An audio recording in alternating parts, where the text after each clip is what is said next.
Let me start with something most people misunderstand. Not every person who feels sad is depressed, and not every person who looks fine is mentally well.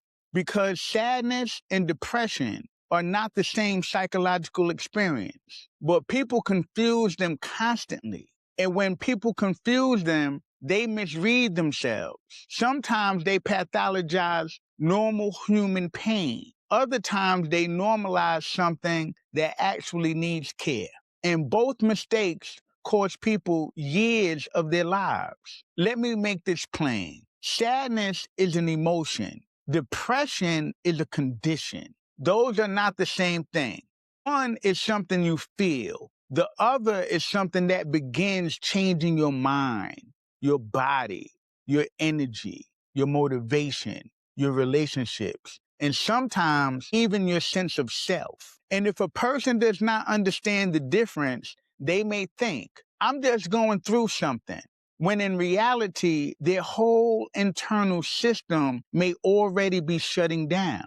Or they may think, something is wrong with me because I feel sad, when in reality, they may be having an honest human response to loss. That distinction matters more than most people realize, because some pain needs space and some pain needs treatment. Sadness hurts. Depression changes the whole system that is trying to carry the hurt. Before this video ends, you are going to be able to hear someone describe what they are going through and think, that's sadness, or that is depression. And that kind of clarity changes how people respond to themselves. We are also going to translate the DSM-5 TR criteria for depression into real human language. Not clinical jargon, language you can recognize in your own life or in someone you love. And most importantly,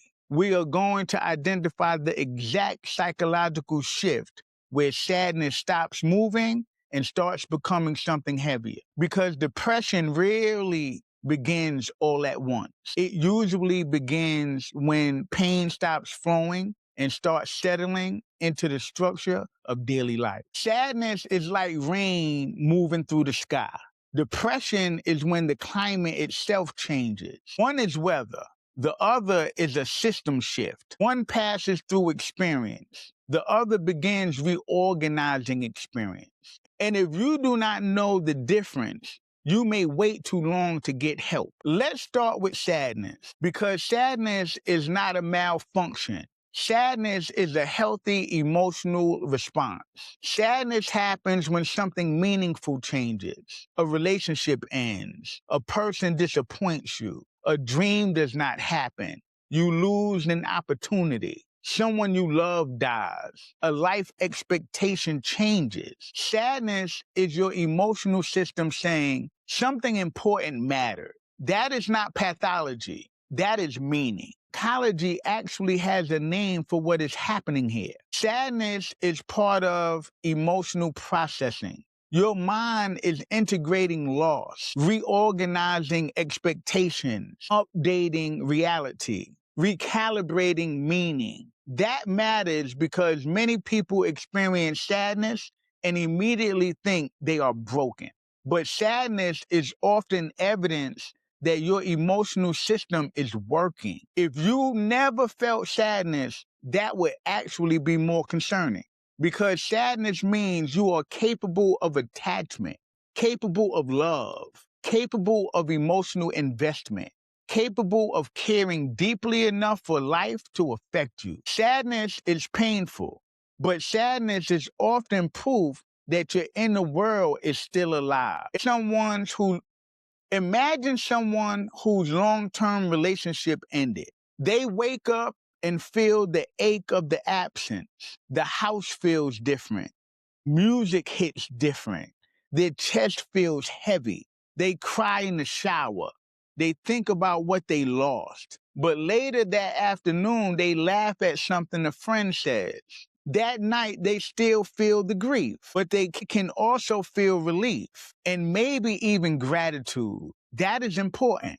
because sadness allows multiple emotions to coexist. Sadness hurts, but sadness still moves. A sad person may feel pain without losing access to everything else. They can still connect, still imagine better days, still receive comfort, and still feel life touching them in other places. Sadness is like a bruise. It hurts, but the bruise also tells you something impacted you. And over time, if healing is allowed, the body recovers. The pain has meaning.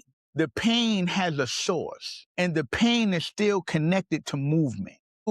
Clear. Sadness usually includes a clear reason, emotional movement, access to other emotions, gradual improvement over time. A sad person can still enjoy music, still feel brief relief, still connect with others, still imagine better days. That matters because sadness hurts, but sadness usually retains motion. Me says, this hurts. Myself says, I miss what I had. I says, I'm going to get through this, even if I cry. That is an important inner structure. Sadness lets people feel pain without fully losing hope, connection, and meaning. But now let's move into the part people misunderstand most. Because depression is not simply sadness that got bigger, it is something more systemic than that. And if a person misses that difference, they can misread the whole condition. Depression is not just deeper sadness. That is one of the biggest misconceptions in mental health. Depression is a whole system condition. It affects mood, thinking, energy, motivation, sleep, appetite, concentration, self-worth, sense of meaning. And sometimes a person experiencing depression does not even describe themselves as sad. Sometimes they say, I feel empty, I feel numb, I feel flat. I don't even have the energy to explain what is wrong. That matters because depression is not always dramatic. Sometimes it is quiet. Sometimes it looks like disappearing while still being present. Sometimes it looks like functioning just enough to survive while internally shutting down. Sadness says something hurts. Depression says everything feels heavy. Let's translate the DSM-5 TR into real language. A major depressive episode involves at least 5 symptoms present during the same 2-week period. One of them must be either depressed mood or loss of interest or pleasure. That loss of pleasure has a name. Psychology calls it anhedonia. That means the things that used to feel meaningful, enjoyable, or engaging no longer reach you in the same way. Change in appetite. Other symptoms include changes in appetite, sleep disturbance, moving or thinking more slowly, or sometimes feeling internally agitated, fatigue, excessive guilt, worthlessness, difficulty concentrating, thoughts of death. And these symptoms create real impairment. Life becomes harder. Relationships become harder. Basic functioning becomes harder. This is where the line becomes clinically important. Because sadness hurts inside life, depression begins interfering with the person's ability to live life. Sadness is pain with movement. Depression is pain with drain. Sadness says, this mattered.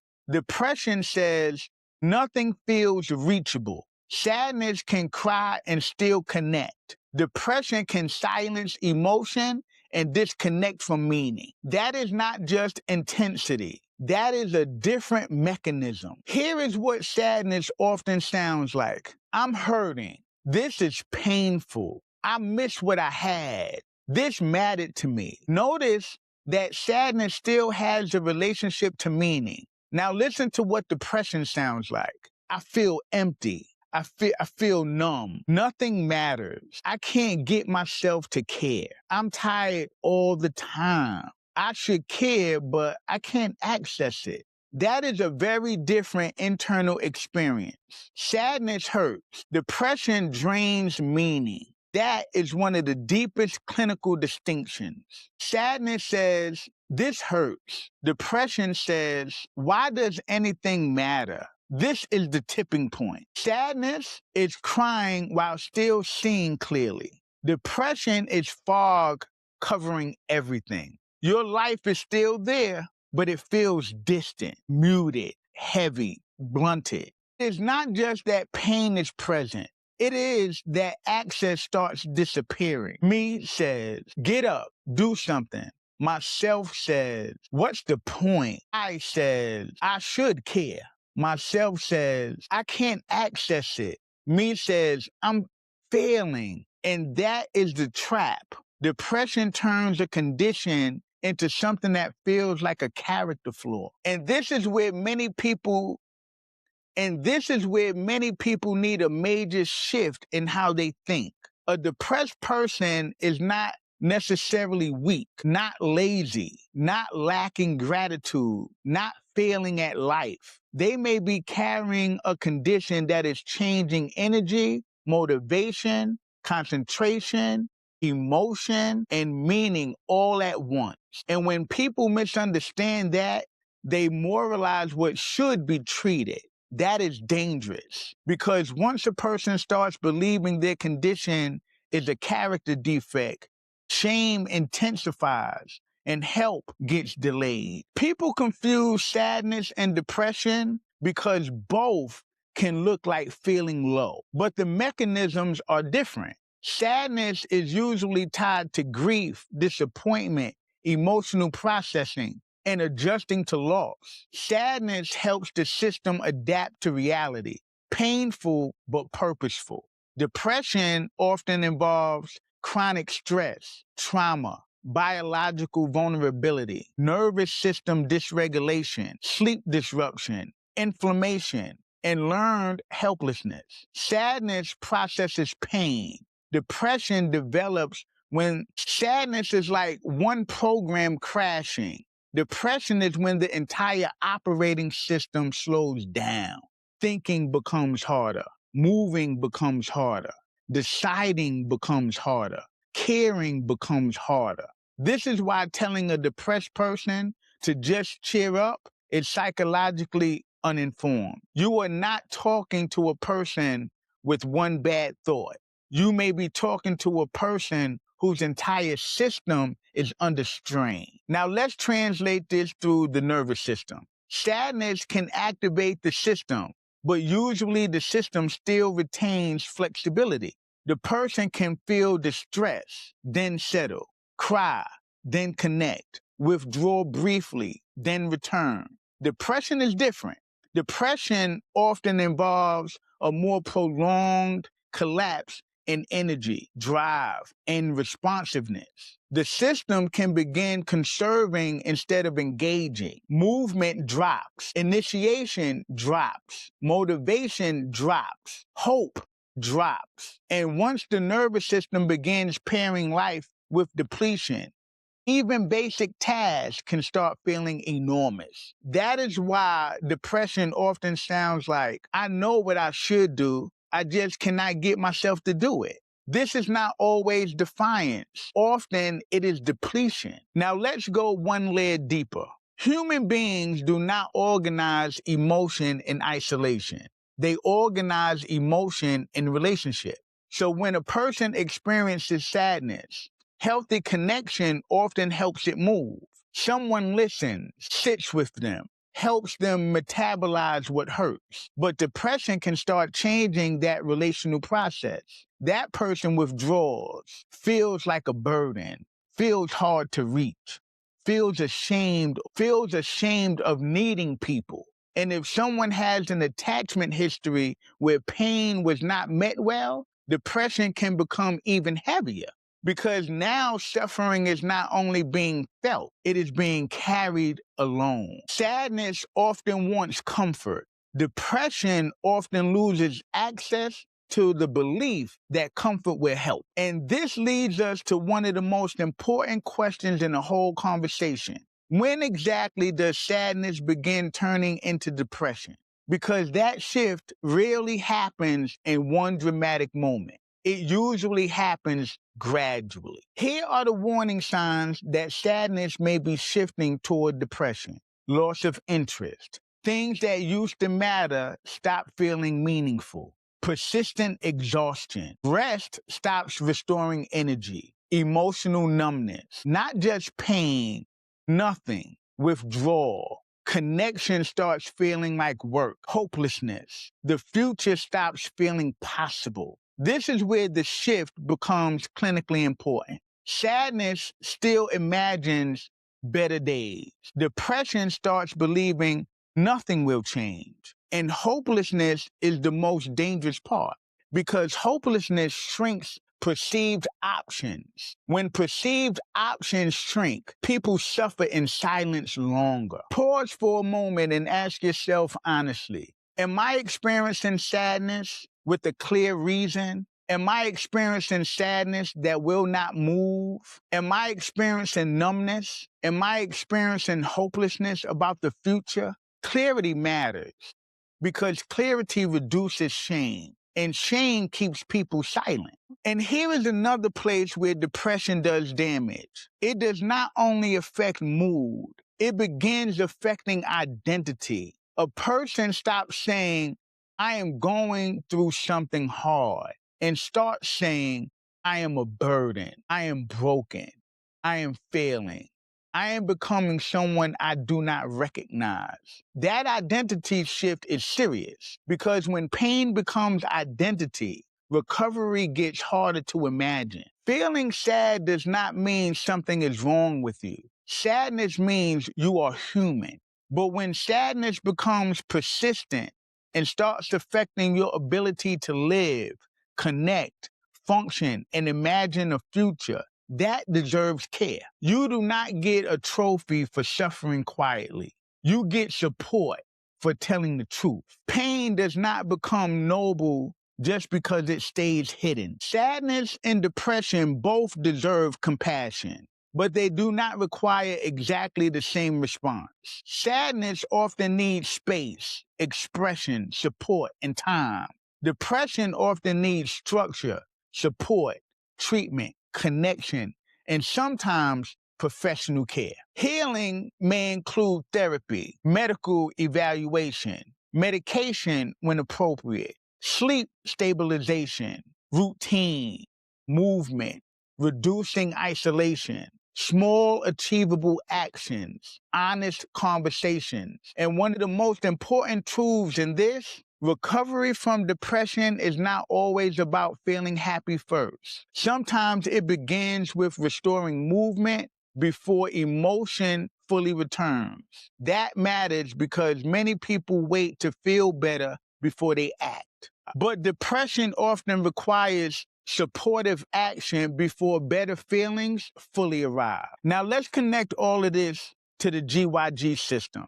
Because understanding psychology is not just about awareness, it is about integration, family. First and most importantly, love yourself. Inside every person is an internal family. Sadness may activate the grieving part, the longing part, the tender part. Depression may activate the shutdown part, the numb part, the critic part, the hopeless part. These parts are not enemies. They are signals, adaptations, attempts to survive emotional pressure. Real. Recognizing every aspect of life. Real means recognizing your emotions, your limits, your stress level, your capacity, and the pattern you are actually in. Ignoring sadness does not make it disappear. Ignoring depression does not make it resolve. Recognizing is the beginning of healing. Think it, speak it, do it. Sadness loop. Think, this hurts. Speak, I'm grieving. Do, rest, cry, connect. Depression loop. Think, nothing matters. Speak, I'm a burden. Do, Withdraw, recovery loop. Think, this is a condition. Speak, I need support. Do, small action, connection, care. IDC, intentional, deliberate, creative living. Intentional means noticing early warning signs. Deliberate means creating supportive structure. Creative means adjusting expectations without abandoning yourself. Devotion. Devotion means staying with yourself even when you do not feel like yourself, because healing requires loyalty to your own life. Integration. Recovery is not forcing happiness. Recovery is rebuilding energy, connection, meaning, and capacity. Trajectories. Left unaddressed, depression changes life trajectories. Addressed early, people can rebuild them. Identity construction. Depression is something a person experiences. It is not who they are. So let's say this clearly. A person experiencing depression is not failing at being alive. They are not defective because they cannot currently access what used to come easily. And a person experiencing sadness is not weak because they feel deeply. Sadness is a part of being human. Depression is a condition that deserves care. And once people understand the difference, they stop blaming themselves for the wrong thing. That changes everything. Sadness is part of being alive. Depression is when the system that helps you feel alive begins to shut down. Both deserve compassion, but they require different responses. Remember the questions from the beginning? How do you know whether something is sadness or depression? Listen for movement. Listen for meaning. Listen for access. Listen for whether the person can still feel, connect, hope, and imagine. Sadness hurts, but still moves. Depression drains, slows, and disconnects. And when you understand that clearly, you stop pathologizing normal pain and you stop minimizing real suffering. If something in this helped you understand yourself or someone you care about, share it with them, because clarity about mental health changes lives. And if there is a psychological topic you want broken down next, tell me in the comments. I read them and I'm build from them. This is not just content. It is a learning community. Understanding your psychology matters. It helps you understand the patterns shaping your life. Understand clearly. Integrate deeply. Grow yourself great.